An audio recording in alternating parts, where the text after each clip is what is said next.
RLA music Sonki Darbhanga presents.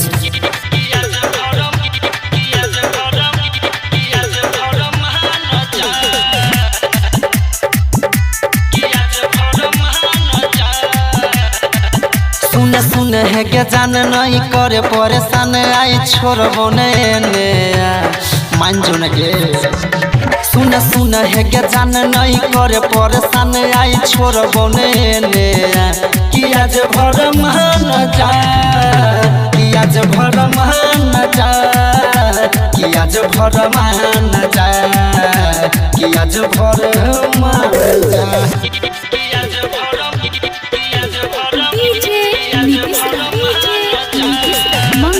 RLA music Sonki Darbhanga presents.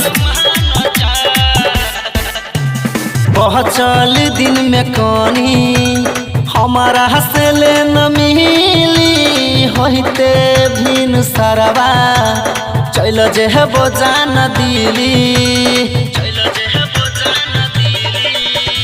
पहुँचल दिन में कनी हमारा हंसले न मिली होते भिन सरवा चल जे है बोजान दिली नहीं को ज्यादा भाव लगे आवे ने जानो ए नाने तू के सता कि आज भर मान जा कि आज भर मान जा कि आज भर मान जा कि आज भर मान जा।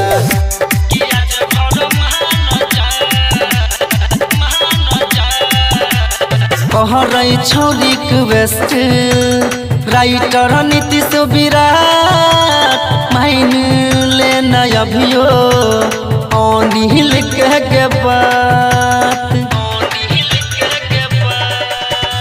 कह रही छोरी रिक्वेस्ट राइटर नीतीश विराट माइन ले अभियो सुनील के बात रसत होगी कृष्णा सुना बेचो गाना इशारा देछो सोनू बता कि आज भर मान जा कि आज भर मान जा कि आज भर मान जा कि आज भर मान जा। सुन है के जान नहीं करे परेशान आई छोड़बो ने कि आज भर मान जा कि आज भर मान जा कि आज भर मान जा कि आज भर मान जा।